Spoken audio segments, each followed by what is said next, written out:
Galileo di Vincenzo Bonaiuti da Galilei, the 15th of February 1564, the 8th of January 1642, was an Italian astronomer, physicist and engineer, sometimes described as a polymath, from Pisa. Galileo has been called the father of observational astronomy, the father of modern physics, the father of the scientific method, and the father of modern science. Galileo studied speed and velocity, gravity and free fall, the principle of relativity, inertia, projectile motion, and also worked in applied science and technology, describing the properties of pendulums and hydrostatic balances. He invented the thermoscope and various military compasses, and used the telescope for scientific observations of celestial objects. His contributions to observational astronomy include telescopic confirmation of the phases of Venus, observation of the 4 largest satellites of Jupiter, observation of Saturn's rings, and analysis of sunspots. Galileo's championing of Copernican heliocentrism, Earth rotating daily and revolving around the Sun, was met with opposition from within the Catholic Church and from some astronomers. The matter was investigated by the Roman Inquisition in 1615, which concluded that heliocentrism was foolish, absurd, and heretical since it contradicted Holy Scripture. Galileo later defended his views in dialogue concerning the 2 chief world systems, which appeared to attack Pope Urban VIII and thus alienated both the Pope and the Jesuits, who had both supported Galileo up until this point. He was tried by the Inquisition, found vehemently suspect of heresy, and forced to recant. He spent the rest of his life under house arrest. During this time, he wrote 2 new sciences, primarily concerning kinematics and the strength of materials, summarizing work he had done around 40 years earlier. Early life and family. Galileo was born in Pisa, then part of the Duchy of Florence, Italy, on the 15th of February 1564, the first of 6 children of Vincenzo Galilei, a lutenist, composer, and music theorist, and Giulia Aminotti, who had married in 1562. Galileo became an accomplished lutenist himself and would have learned early from his father a skepticism for established authority. 3 of Galileo's 5 siblings survived infancy. The youngest, Michelangelo, or Michelagnolo, also became a lutenist and composer who contributed to Galileo's financial burdens for the rest of his life. Michelangelo was unable to contribute his fair share of their father's promised dowries to their brothers-in-law, who would later attempt to seek legal remedies for payments due. Michelangelo would also occasionally have to borrow funds from Galileo to support his musical endeavors and excursions. These financial burdens may have contributed to Galileo's early desire to develop inventions that would bring him additional income. When Galileo Galilei was 8, his family moved to Florence, but he was left under the care of Muzio Tedaldi for 2 years. When Galileo was 10, he left Pisa to join his family in Florence, and there he was under the tutelage of Jacopo Borghini. He was educated, particularly in logic, from 1575 to 1578 in the Vallombrosa Abbey, about 30 kilometers southeast of Florence. Name Galileo tended to refer to himself only by his given name. At the time, surnames were optional in Italy, and his given name had the same origin as his sometimes family name, Galilei. Both his given and family name ultimately derive from an ancestor, Galileo Bonaiuti, an important physician, professor, and politician in Florence in the 15th century. Galileo Bonaiuti was buried in the same church, the Basilica of Santa Croce in Florence, where about 200 years later, Galileo Galilei was also buried. When he did refer to himself with more than one name, it was sometimes as Galileo Galilei Linceo, a reference to his being a member of the Accademia dei Lincei, an elite pro-science organization in Italy. It was common for mid-16th century Tuscan families to name the eldest son after the parent's surname. Hence, Galileo Galilei was not necessarily named after his ancestor Galileo Bonaiuti. The Italian male given name, Galileo, and thence the surname, Galilei, derives from the Latin, Galileus, meaning, of Galilee, a biblically significant region in northern Israel. Because of that region, the adjective Galileos Galileo, which means Galilean, has been used in antiquity, particularly by Emperor Julian, to refer to Christ and his followers. The biblical roots of Galileo's name and surname were to become the subject of a famous pun. In 1614, during the Galileo affair, one of Galileo's opponents, the Dominican priest Tommaso Caccini, delivered against Galileo a controversial and influential sermon. In it he made a point of quoting Acts chapter 1 verse 11, "Ye men of Galilee, why stand ye gazing up into heaven?" In the Latin version found in the Vulgate, Viri Galilei, quid status aspicientes in caelum. Children. Despite being a genuinely pious Roman Catholic, Galileo fathered 3 children out of wedlock with Marina Gamba. They had 2 daughters, Virginia, born 1600, and Livia, born 1601, and a son, Vincenzo, born 1606. Due to their illegitimate birth, Galileo considered the girls unmarriageable, if not posing problems of prohibitively expensive support or dowries, which would have been similar to Galileo's previous extensive financial problems with 2 of his sisters. Their only worthy alternative was the religious life. Both girls were accepted by the convent of San Matteo in Arcetri and remained there for the rest of their lives. Virginia took the name Maria Celeste upon entering the convent. She died on the 2nd of April 1634, and is buried with Galileo at the Basilica of Santa Croce, Florence. Livia took the name Sister Arcangela and was ill for most of her life. Vincenzo was later legitimized as the legal heir of Galileo and married Sestilia Boccinari. Career as a scientist. Although Galileo seriously considered the priesthood as a young man, at his father's urging he instead enrolled in 1580 at the University of Pisa for a medical degree. He was influenced by the lectures of Girolamo Barro and Francesco Buonamici of Florence. In 1581, when he was studying medicine, he noticed a swinging chandelier, which air currents shifted about to swing in larger and smaller arcs. To him, it seemed, by comparison with his heartbeat, that the chandelier took the same amount of time to swing back and forth, no matter how far it was swinging. When he returned home, he set up 2 pendulums of equal length and swung one with a large sweep and the other with a small sweep and found that they kept time together. It was not until the work of Christian Huygens, almost 100 years later, that the tautochrone nature of a swinging pendulum was used to create an accurate timepiece. Up to this point, Galileo had deliberately been kept away from mathematics, since a physician earned a higher income than a mathematician. However, after accidentally attending a lecture on geometry, he talked his reluctant father into letting him study mathematics and natural philosophy instead of medicine. He created a thermoscope, a forerunner of the thermometer, and, in 1586, published a small book on the design of a hydrostatic balance he had invented, which first brought him to the attention of the scholarly world. Galileo also studied disegno, a term encompassing fine art, and, in 1588, obtained the position of instructor in the Accademia delle Arti del Disegno in Florence, teaching perspective and chiaroscuro. Being inspired by the artistic tradition of the city and the works of the Renaissance artists, Galileo acquired an aesthetic mentality. While a young teacher at the Accademia, he began a lifelong friendship with the Florentine painter Segoli. In 1589, he was appointed to the chair of mathematics in Pisa. In 1591, his father died, and he was entrusted with the care of his younger brother Michelagnolo. In 1592, he moved to the University of Padua where he taught geometry, mechanics, and astronomy until 1610. During this period, Galileo made significant discoveries in both pure fundamental science, for example, kinematics of motion and astronomy, as well as practical applied science, for example, strength of materials and pioneering the telescope. His multiple interests included the study of astrology, which at the time was a discipline tied to the studies of mathematics and astronomy.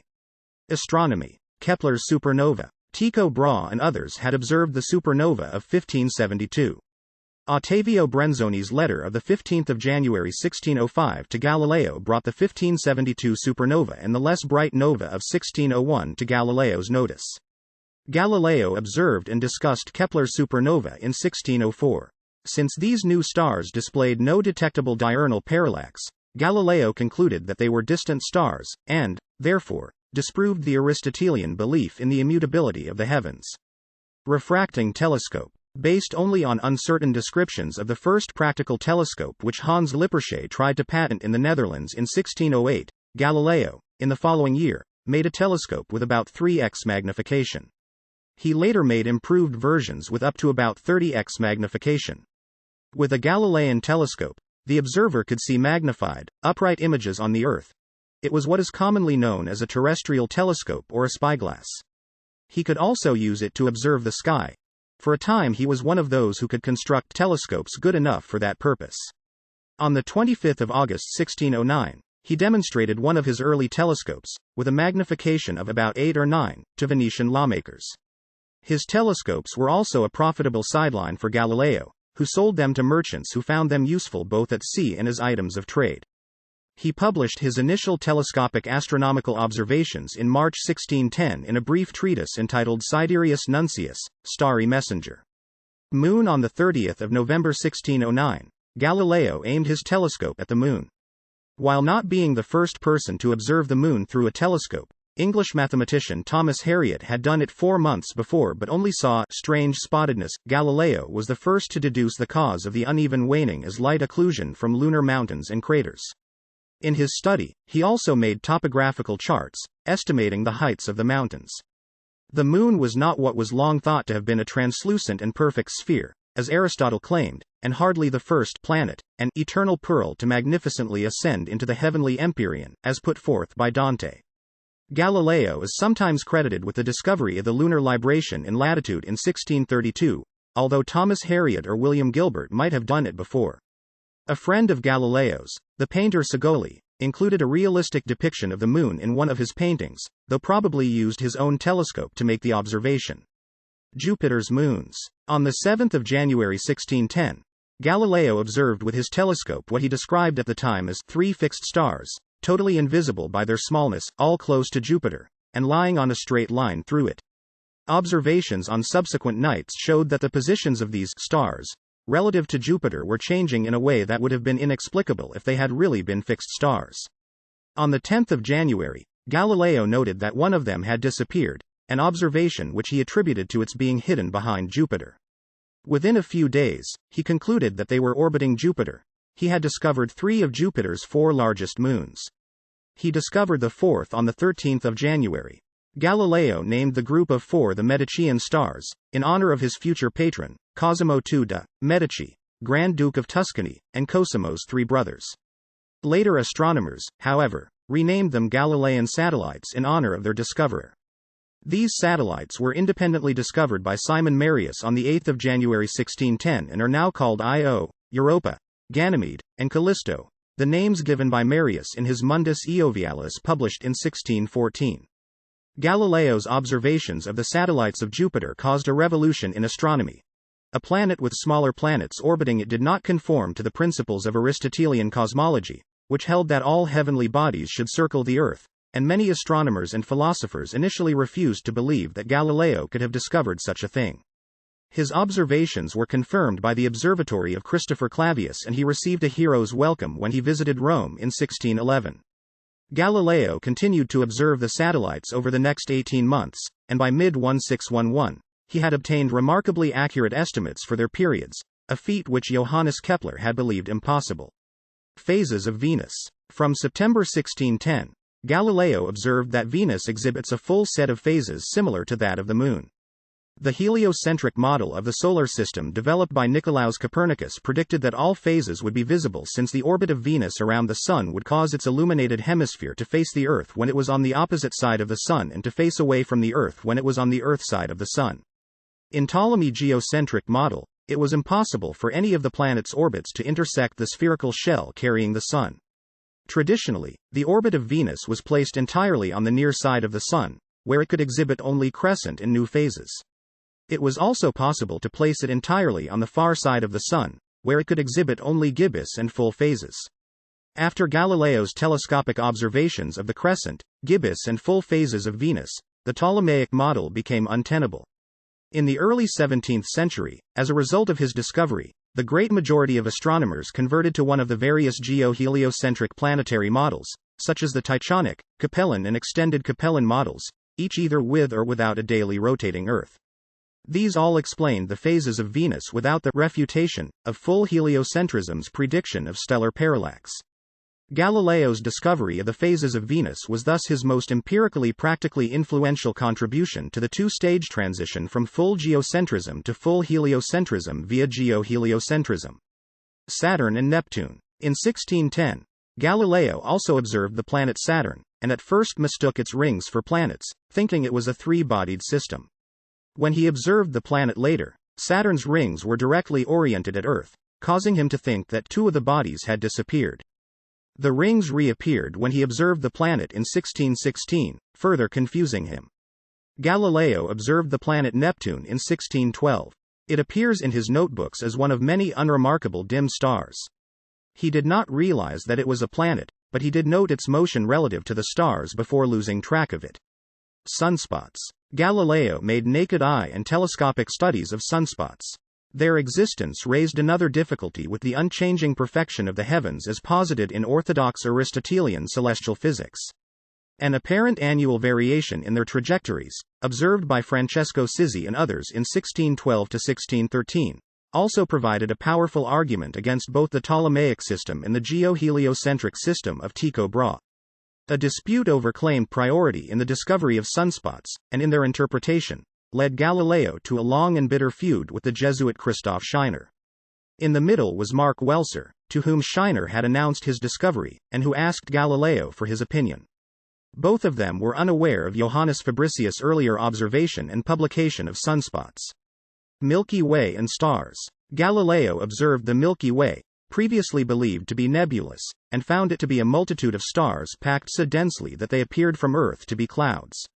He located many other stars too distant to be visible with the naked eye.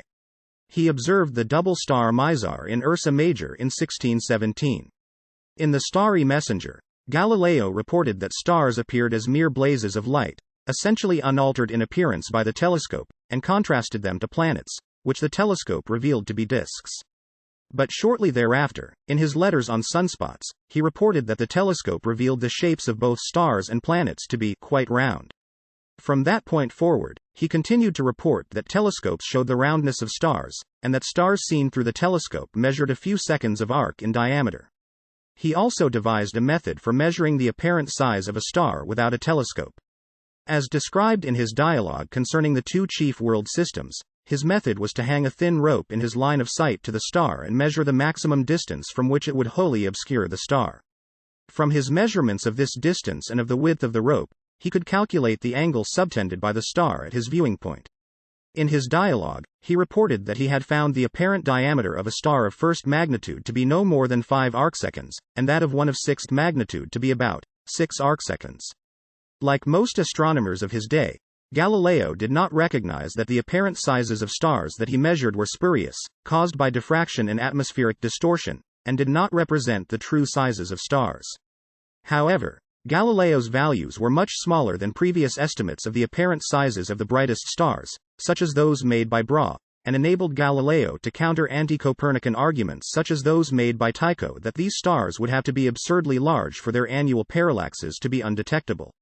Other astronomers such as Simon Marius, Giovanni Battista Riccioli, and Martinus Hortensius made similar measurements of stars, and Marius and Riccioli concluded the smaller sizes were not small enough to answer Tycho's argument. Theory of tides. Cardinal Bellarmine had written in 1615 that the Copernican system could not be defended without a true physical demonstration that the sun does not circle the earth but the earth circles the sun. Galileo considered his theory of the tides to provide such evidence. This theory was so important to him that he originally intended to call his dialogue concerning the two chief world systems the Dialogue on the Ebb and Flow of the Sea. The reference to tides was removed from the title by order of the Inquisition. For Galileo, the tides were caused by the sloshing back and forth of water in the seas as a point on the Earth's surface sped up and slowed down because of the Earth's rotation on its axis and revolution around the Sun. He circulated his first account of the tides in 1616, addressed to Cardinal Orsini. His theory gave the first insight into the importance of the shapes of ocean basins in the size and timing of tides. He correctly accounted, for instance, for the negligible tides halfway along the Adriatic Sea compared to those at the ends. As a general account of the cause of tides, however, his theory was a failure. If this theory were correct, there would be only one high tide per day. Galileo and his contemporaries were aware of this inadequacy because there are 2 daily high tides at Venice instead of 1, about 12 hours apart. Galileo dismissed this anomaly as the result of several secondary causes including the shape of the sea, its depth, and other factors. Albert Einstein later expressed the opinion that Galileo developed his fascinating arguments, and accepted them uncritically out of a desire for physical proof of the motion of the Earth. Galileo also dismissed the idea, known from antiquity and by his contemporary Johannes Kepler, that the moon caused the tides. Galileo also took no interest in Kepler's elliptical orbits of the planets. Galileo continued to argue in favor of his theory of tides, considering it the ultimate proof of Earth's motion. Controversy over comets and the Assayer in 1619. Galileo became embroiled in a controversy with Father Orazio Grassi, professor of mathematics at the Jesuit Collegio Romano. It began as a dispute over the nature of comets, but by the time Galileo had published the Assayer, Il Saggiatore, in 1623, his last salvo in the dispute, it had become a much wider controversy over the very nature of science itself. The title page of the book describes Galileo as philosopher and matematico primario of the Grand Duke of Tuscany. Because the Assayer contains such a wealth of Galileo's ideas on how science should be practiced, it has been referred to as his scientific manifesto. Early in 1619, Father Grassi had anonymously published a pamphlet, An Astronomical Disputation on the Three Comets of the year 1618, which discussed the nature of a comet that had appeared late in November of the previous year. Grassi concluded that the comet was a fiery body that had moved along a segment of a great circle at a constant distance from the Earth, and since it moved in the sky more slowly than the Moon, it must be farther away than the Moon. Grassi's arguments and conclusions were criticized in a subsequent article, Discourse on Comets, published under the name of one of Galileo's disciples, a Florentine lawyer named Mario Guiducci, although it had been largely written by Galileo himself. Galileo and Guiducci offered no definitive theory of their own on the nature of comets, although they did present some tentative conjectures that are now known to be mistaken. The correct approach to the study of comets had been proposed at the time by Tycho Brahe. In its opening passage, Galileo and Guiducci's discourse gratuitously insulted the Jesuit Christoph Scheiner, and various uncomplimentary remarks about the professors of the Collegio Romano were scattered throughout the work. The Jesuits were offended, and Grassi soon replied with a polemical tract of his own, The Astronomical and Philosophical Balance, under the pseudonym Lothario Sarcio Sagenzano, purporting to be one of his own pupils. The Assayer was Galileo's devastating reply to the astronomical balance. It has been widely recognized as a masterpiece of polemical literature, in which Sarci's arguments are subjected to withering scorn. It was greeted with wide acclaim, and particularly pleased the new Pope, Urban VIII, to whom it had been dedicated. In Rome, in the previous decade, Barberini, the future Urban VIII, had come down on the side of Galileo in the Lyncæan Academy. Galileo's dispute with Grassi permanently alienated many Jesuits, and Galileo and his friends were convinced that they were responsible for bringing about his later condemnation, although supporting evidence for this is not conclusive. Controversy over heliocentrism. At the time of Galileo's conflict with the Church, the majority of educated people subscribed to the Aristotelian geocentric view that the Earth is the center of the universe and the orbit of all heavenly bodies, or Tycho Brahe's new system blending geocentrism with heliocentrism. Opposition to heliocentrism and Galileo's writings on it combined religious and scientific objections. Religious opposition to heliocentrism arose from biblical passages implying the fixed nature of the Earth. Scientific opposition came from Brahe, who argued that if heliocentrism were true, an annual stellar parallax should be observed, though none was at the time. Aristarchus and Copernicus had correctly postulated that parallax was negligible because the stars were so distant. However, Tycho countered that since stars appear to have measurable angular size, if the stars were that distant and their apparent size is due to their physical size, they would be far larger than the Sun. In fact, it is not possible to observe the physical size of distant stars without modern telescopes. Galileo defended heliocentrism based on his astronomical observations of 1609. In December 1613, the Grand Duchess Christina of Florence confronted one of Galileo's friends and followers, Benedetto Castelli, with biblical objections to the motion of the Earth. Prompted by this incident, Galileo wrote a letter to Castelli in which he argued that heliocentrism was actually not contrary to biblical texts, and that the Bible was an authority on faith and morals, not science. This letter was not published, but circulated widely. 2 years later, Galileo wrote a letter to Christina that expanded his arguments previously made in 8 pages to 40 pages.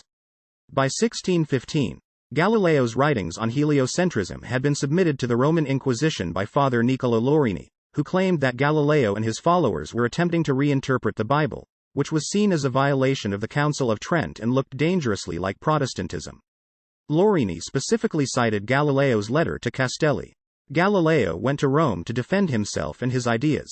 At the start of 1616, Monsignor Francesco Ingoli initiated a debate with Galileo, sending him an essay disputing the Copernican system. Galileo later stated that he believed this essay to have been instrumental in the action against Copernicanism that followed. Ingoli may have been commissioned by the Inquisition to write an expert opinion on the controversy, with the essay providing the basis for the Inquisition's actions. The essay focused on 18 physical and mathematical arguments against heliocentrism. It borrowed primarily from Tycho Brahe's arguments, notably that heliocentrism would require the stars as they appeared to be much larger than the Sun. The essay also included 4 theological arguments, but Ingoli suggested Galileo focus on the physical and mathematical arguments, and he did not mention Galileo's biblical ideas. In February 1616, an inquisitorial commission declared heliocentrism to be foolish and absurd in philosophy, and formally heretical since it explicitly contradicts in many places the sense of Holy Scripture. The Inquisition found that the idea of the Earth's movement receives the same judgment in philosophy and, in regard to theological truth, it is at least erroneous in faith. Pope Paul V instructed Cardinal Bellarmine to deliver this finding to Galileo, and to order him to abandon heliocentrism. On the 26th of February, Galileo was called to Bellarmine's residence and ordered to abandon completely the opinion that the Sun stands still at the center of the world and the Earth moves, and henceforth not to hold, teach, or defend it in any way whatever, either orally or in writing. The decree of the Congregation of the Index banned Copernicus's De Revolutionibus and other heliocentric works until correction. For the next decade, Galileo stayed well away from the controversy. He revived his project of writing a book on the subject, encouraged by the election of Cardinal Maffeo Barberini as Pope Urban VIII in 1623. Barberini was a friend and admirer of Galileo, and had opposed the admonition of Galileo in 1616. Galileo's resulting book, Dialogue Concerning the Two Chief World Systems, was published in 1632, with formal authorization from the Inquisition and papal permission. Earlier, Pope Urban VIII had personally asked Galileo to give arguments for and against heliocentrism in the book, and to be careful not to advocate heliocentrism. Whether unknowingly or deliberately, Simplicio, the defender of the Aristotelian geocentric view in Dialogue Concerning the Two Chief World Systems, was often caught in his own errors and sometimes came across as a fool. Indeed, although Galileo states in the preface of his book that the character is named after a famous Aristotelian philosopher, Simplicius in Latin, Simplicio, in Italian, the name, Simplicio, in Italian also has the connotation of simpleton. This portrayal of Simplicio made Dialogue Concerning the Two Chief World Systems appear as an advocacy book, an attack on Aristotelian geocentrism and defense of the Copernican theory. Most historians agree Galileo did not act out of malice and felt blindsided by the reaction to his book.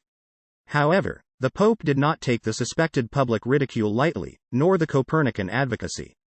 Galileo had alienated one of his biggest and most powerful supporters, the Pope, and was called to Rome to defend his writings in September 1632. He finally arrived in February 1633 and was brought before Inquisitor Vincenzo Maculani to be charged. Throughout his trial, Galileo steadfastly maintained that since 1616 he had faithfully kept his promise not to hold any of the condemned opinions, and initially he denied even defending them. However, he was eventually persuaded to admit that, contrary to his true intention, a reader of his dialogue could well have obtained the impression that it was intended to be a defense of Copernicanism.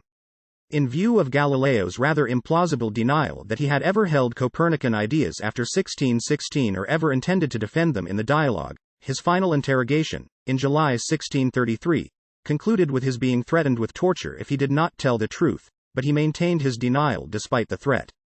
The sentence of the Inquisition was delivered on the 22nd of June. According to popular legend, after recanting his theory that the Earth moved around the Sun, Galileo allegedly muttered the rebellious phrase, "and yet it moves." A 1640s painting by the Spanish painter Bartolomé Esteban Murillo, or an artist of his school, in which the words were hidden until restoration work in 1911, depicts an imprisoned Galileo apparently gazing at the words, "E pur si muove," written on the wall of his dungeon. The earliest known written account of the legend dates to a century after his death, but Stillman Drake writes, "There is no doubt now that the famous words were already attributed to Galileo before his death." After a period with the friendly Ascanio Piccolomini, the Archbishop of Siena, Galileo was allowed to return to his villa at Arcetri near Florence in 1634, where he spent part of his life under house arrest. Galileo was ordered to read the 7 penitential psalms once a week for the next 3 years. However, his daughter Maria Celeste relieved him of the burden after securing ecclesiastical permission to take it upon herself. It was while Galileo was under house arrest that he dedicated his time to one of his finest works, Two New Sciences. Here he summarized work he had done some 40 years earlier, on the two sciences now called kinematics and strength of materials, published in Holland to avoid the censor. This book was highly praised by Albert Einstein. As a result of this work, Galileo is often called the father of modern physics. He went completely blind in 1638 and was suffering from a painful hernia and insomnia, so he was permitted to travel to Florence for medical advice. Dava Sobel argues that prior to Galileo's 1633 trial and judgment for heresy, Pope Urban VIII had become preoccupied with court intrigue and problems of state, and began to fear persecution or threats to his own life. In this context, Sobel argues that the problem of Galileo was presented to the Pope by court insiders and enemies of Galileo. Having been accused of weakness in defending the Church, Urban reacted against Galileo out of anger and fear.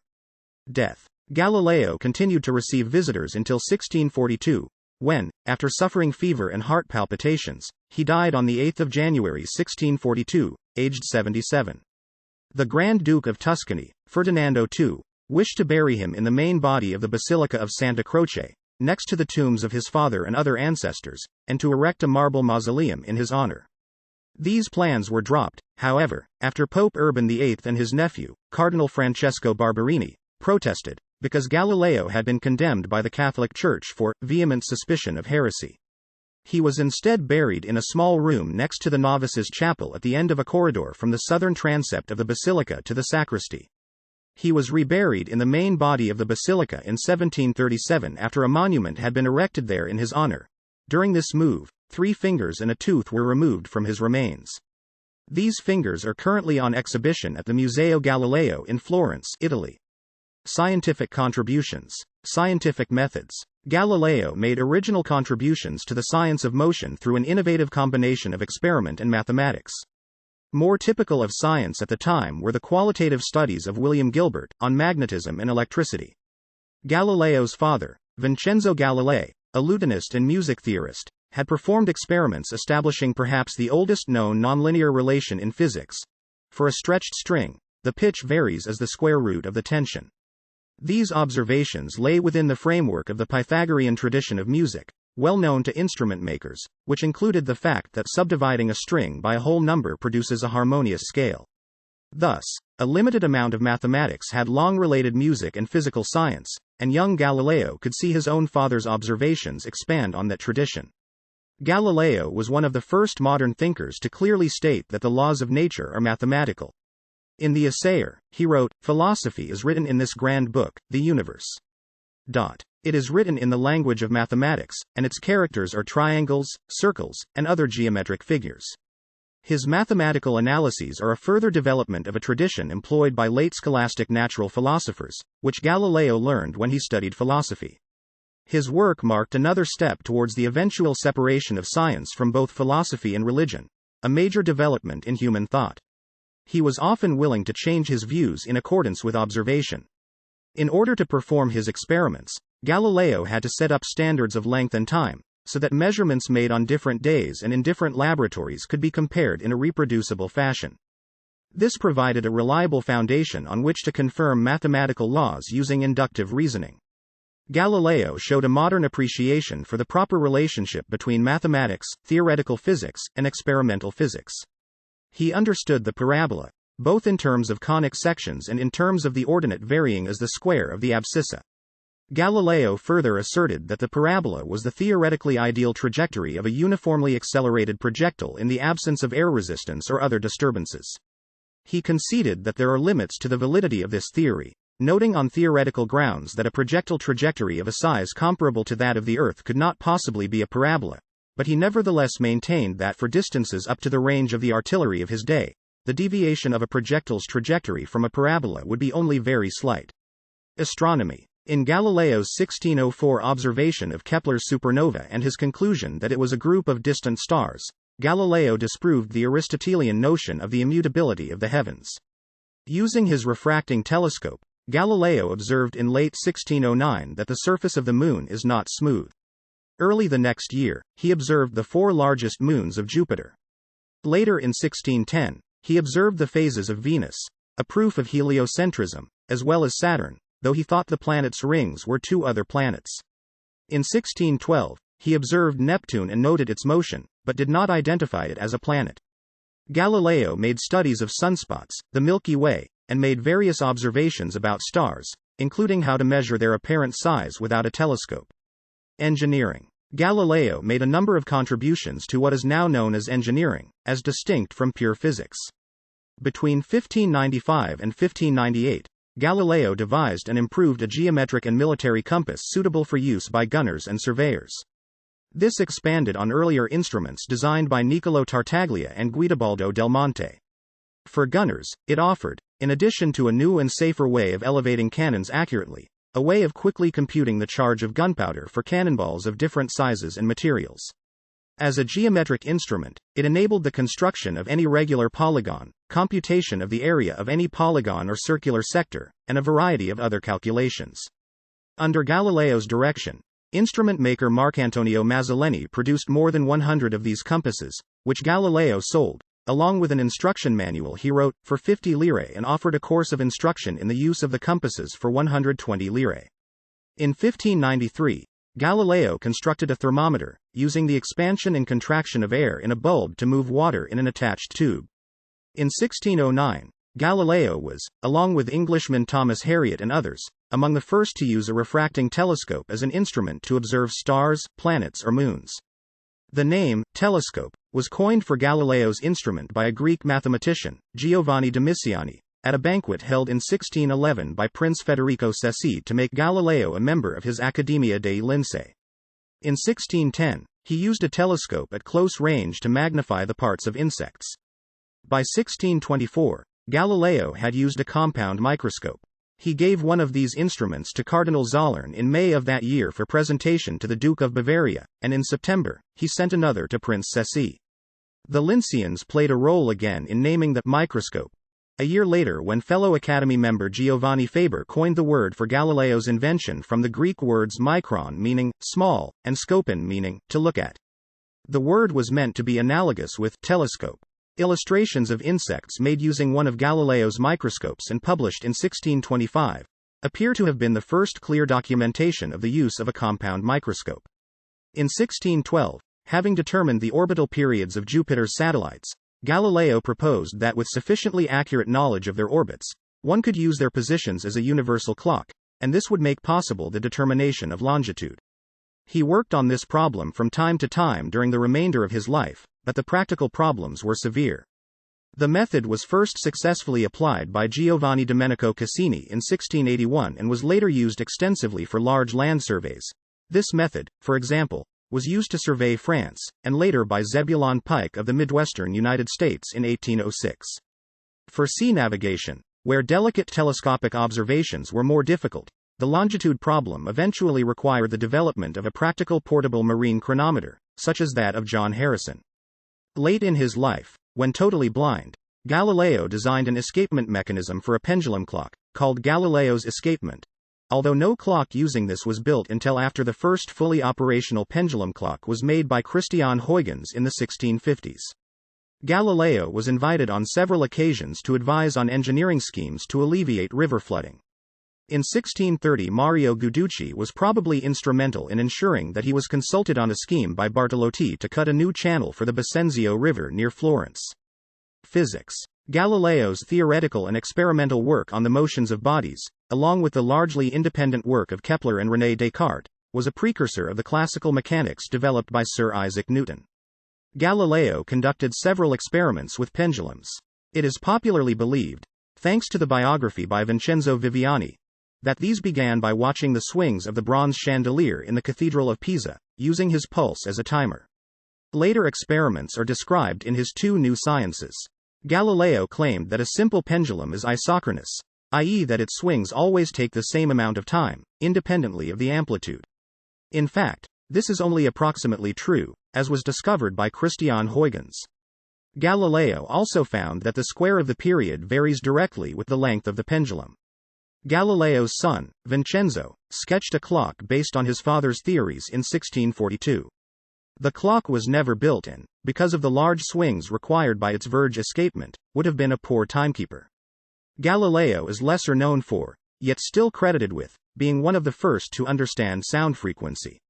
By scraping a chisel at different speeds, he linked the pitch of the sound produced to the spacing of the chisel's skips, a measure of frequency. In 1638, Galileo described an experimental method to measure the speed of light by arranging that two observers, each having lanterns equipped with shutters, observe each other's lanterns at some distance. The first observer opens the shutter of his lamp, and, the second, upon seeing the light, immediately opens the shutter of his own lantern. The time between the first observer's opening his shutter and seeing the light from the second observer's lamp indicates the time it takes light to travel back and forth between the two observers. Galileo reported that when he tried this at a distance of less than a mile, he was unable to determine whether or not the light appeared instantaneously. Sometime between Galileo's death and 1667, the members of the Florentine Accademia del Cimento repeated the experiment over a distance of about a mile and obtained a similarly inconclusive result. The speed of light has since been determined to be far too fast to be measured by such methods. Galileo put forward the basic principle of relativity, that the laws of physics are the same in any system that is moving at a constant speed in a straight line, regardless of its particular speed or direction. Hence, there is no absolute motion or absolute rest. This principle provided the basic framework for Newton's laws of motion and is central to Einstein's special theory of relativity. Falling bodies. A biography by Galileo's pupil Vincenzo Viviani stated that Galileo had dropped balls of the same material, but different masses, from the Leaning Tower of Pisa to demonstrate that their time of descent was independent of their mass. This was contrary to what Aristotle had taught, that heavy objects fall faster than lighter ones, in direct proportion to weight. While this story has been retold in popular accounts, there is no account by Galileo himself of such an experiment, and it is generally accepted by historians that it was at most a thought experiment which did not actually take place. An exception is Drake, who argues that the experiment did take place, more or less as Viviani described it. The experiment described was actually performed by Simon Stevin, commonly known as Stevinus, and Jan Cornets de Groot, although the building used was actually the church tower in Delft in 1586. However, most of his experiments with falling bodies were carried out using inclined planes where both the issues of timing and air resistance were much reduced. In any case, observations that similarly sized objects of different weights fell at the same speed is documented in works as early as those of John Philoponus in the 6th century and which Galileo was aware of. In his 1638 Discorsi, Galileo's character Salviati, widely regarded as Galileo's spokesman, held that all unequal weights would fall with the same finite speed in a vacuum. But this had previously been proposed by Lucretius and Simon Stevin.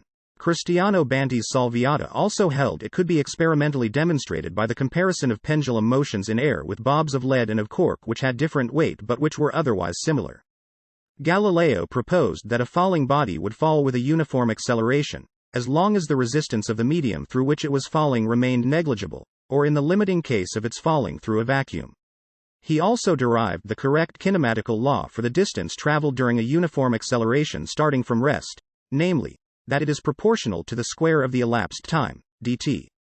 Prior to Galileo, Nicole Oresme, in the 14th century, had derived the times squared law for uniformly accelerated change, and Domingo de Soto had suggested in the 16th century that bodies falling through a homogeneous medium would be uniformly accelerated. Soto, however, did not anticipate many of the qualifications and refinements contained in Galileo's theory of falling bodies. He did not, for instance, recognize, as Galileo did, that a body would fall with a strictly uniform acceleration only in a vacuum, and that it would otherwise eventually reach a uniform terminal velocity. Galileo expressed the time-squared law using geometrical constructions and mathematically precise words, adhering to the standards of the day. It remained for others to re-express the law in algebraic terms. He also concluded that objects retain their velocity in the absence of any impediments to their motion, thereby contradicting the generally accepted Aristotelian hypothesis that a body could only remain in so-called violent, unnatural, or forced motion so long as an agent of change, the mover, continued to act on it. Philosophical ideas relating to inertia had been proposed by John Philoponus and Jean Buridan. Galileo stated, "Imagine any particle projected along a horizontal plane without friction. Then we know, from what has been more fully explained in the preceding pages, that this particle will move along the same plane with a motion which is uniform and perpetual, provided the plane has no limits.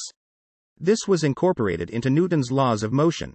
First law: except for the direction of the motion, Newton's is straight, Galileo's is circular. For example, the planet's motion around the sun, which according to him, and unlike Newton, takes place in absence of gravity. Mathematics. While Galileo's application of mathematics to experimental physics was innovative, his mathematical methods were the standard ones of the day, including dozens of examples of an inverse proportion square root method passed down from Fibonacci and Archimedes. The analysis and proofs relied heavily on the Eudoxian theory of proportion, as set forth in the fifth book of Euclid's Elements.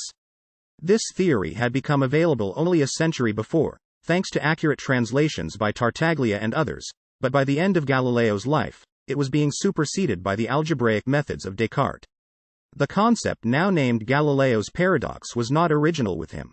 His proposed solution, that infinite numbers cannot be compared, is no longer considered useful. Legacy. Later church reassessments. The Galileo affair was largely forgotten after Galileo's death, and the controversy subsided. The Inquisition's ban on reprinting Galileo's works was lifted in 1718 when permission was granted to publish an edition of his works, excluding the condemned Dialogue, in Florence.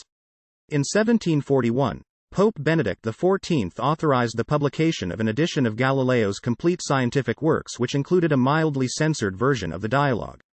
In 1758, the general prohibition against works advocating heliocentrism was removed from the Index of Prohibited Books, although the specific ban on uncensored versions of the Dialogue and Copernicus's De Revolutionibus remained. All traces of official opposition to heliocentrism by the Church disappeared in 1835 when these works were finally dropped from the index. Interest in the Galileo affair was revived in the early 19th century, when Protestant polemicists used it, and other events such as the Spanish Inquisition and the myth of the flat earth, to attack Roman Catholicism. Interest in it has waxed and waned ever since. In 1939, Pope Pius XII, in his first speech to the Pontifical Academy of Sciences, within a few months of his election to the papacy, described Galileo as being among the most audacious heroes of research. Not afraid of the stumbling blocks and the risks on the way, nor fearful of the funereal monuments. His close advisor of 40 years, Professor Robert Leiber, wrote, Pius XII was very careful not to close any doors to science prematurely. He was energetic on this point and regretted that in the case of Galileo. On the 15th of February 1990, in a speech delivered at the Sapienza University of Rome, Cardinal Ratzinger, later Pope Benedict XVI, cited some current views on the Galileo affair as forming what he called a symptomatic case that permits us to see how deep the self-doubt of the modern age of science and technology goes today. Some of the views he cited were those of the philosopher Paul Feyerabend, whom he quoted as saying, "The Church at the time of Galileo kept much more closely to reason than did Galileo himself, and she took into consideration the ethical and social consequences of Galileo's teaching too. Her verdict against Galileo was rational, and just in the revision of this verdict can be justified only on the grounds of what is politically opportune." The Cardinal did not clearly indicate whether he agreed or disagreed with Feyerabend's assertions. He did, however, say, "It would be foolish to construct an impulsive apologetic on the basis of such views." On the 31st of October 1992, Pope John Paul II acknowledged that the Church had erred in condemning Galileo for asserting that the Earth revolves around the Sun. John Paul said the theologians who condemned Galileo did not recognize the formal distinction between the Bible and its interpretation. In March 2008, the head of the Pontifical Academy of Sciences, Nicola Cabibbo, announced a plan to honor Galileo by erecting a statue of him inside the Vatican walls. In December of the same year, during events to mark the 400th anniversary of Galileo's earliest telescopic observations, Pope Benedict XVI praised his contributions to astronomy. A month later, however, the head of the Pontifical Council for Culture, Gianfranco Ravasi, revealed that the plan to erect a statue of Galileo on the grounds of the Vatican had been suspended. Impact on modern science. According to Stephen Hawking, Galileo probably bears more of the responsibility for the birth of modern science than anybody else, and Albert Einstein called him the father of modern science. Galileo's astronomical discoveries and investigations into the Copernican theory have led to a lasting legacy which includes the categorization of the 4 large moons of Jupiter discovered by Galileo, Io, Europa, Ganymede and Callisto, as the Galilean moons. Other scientific endeavors and principles are named after Galileo, including the Galileo spacecraft, the first spacecraft to enter orbit around Jupiter, the proposed Galileo Global Satellite Navigation System.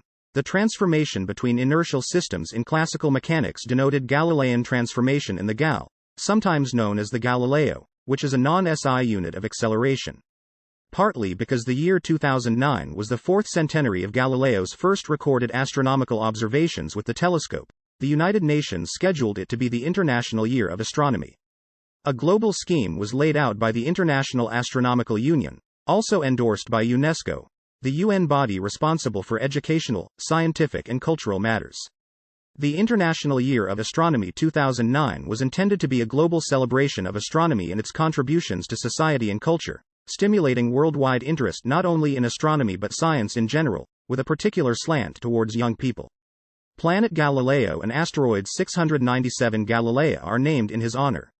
In artistic and popular media, Galileo is mentioned several times in the opera section of the Queen song, Bohemian Rhapsody. He features prominently in the song, Galileo, performed by the Indigo Girls and Amy Grant's Galileo, on her Heart in Motion album. 20th-century plays have been written on Galileo's life, including Life of Galileo by the German playwright Bertolt Brecht, with a film adaptation of it, and Lamp at Midnight by Barry Stavis, as well as the 2008 play, Galileo Galilei. Kim Stanley Robinson wrote a science fiction novel entitled Galileo's Dream, in which Galileo is brought into the future to help resolve a crisis of scientific philosophy. The story moves back and forth between Galileo's own time and a hypothetical distant future and contains a great deal of biographical information. Galileo Galilei was recently selected as a main motif for a high-value collector's coin, the €25 International Year of Astronomy commemorative coin, minted in 2009. This coin also commemorates the 400th anniversary of the invention of Galileo's telescope. The obverse shows a portion of his portrait and his telescope. The background shows one of his first drawings of the surface of the Moon. In the silver ring, other telescopes are depicted: the Isaac Newton telescope, the observatory in Crestminster Abbey, a modern telescope, a radio telescope and a space telescope. In 2009, the Galileoscope was also released. This is a mass-produced, low-cost educational 2-inch, 51mm telescope with relatively high quality. Writings. Galileo's early works describing scientific instruments include the 1586 tract entitled The Little Balance, La Bilancetta, describing an accurate balance to weigh objects in air or water, and the 1606 printed manual La Operazione del Compasso Geometrico et Militare on the operation of a geometrical and military compass. His early works on dynamics, the science of motion and mechanics were his circa 1590 Pisan de Motu, on motion, and his circa 1600 Paduan La Mécanique. The former was based on Aristotelian Archimedean fluid dynamics and held that the speed of gravitational fall in a fluid medium was proportional to the excess of a body's specific weight over that of the medium, whereby in a vacuum, bodies would fall with speeds in proportion to their specific weights. It also subscribed to the Philipponean impetus dynamics, in which impetus is self-dissipating and free fall in a vacuum would have an essential terminal speed according to specific weight after an initial period of acceleration. Galileo's 1610 The Starry Messenger, Sidereus Nuncius, was the first scientific treatise to be published based on observations made through a telescope. Galileo published a description of sunspots in 1613 entitled Letters on Sunspots, suggesting the sun and heavens are corruptible. The Letters on Sunspots also reported his 1610 telescopic observations of the full set of phases of Venus, and his discovery of the puzzling appendages of Saturn and their even more puzzling subsequent disappearance. In 1615, Galileo prepared a manuscript known as the Letter to the Grand Duchess Christina, which was not published in printed form until 1636. This letter was a revised version of the letter to Castelli, which was denounced by the Inquisition as an incursion upon theology by advocating Copernicanism both as physically true and as consistent with Scripture.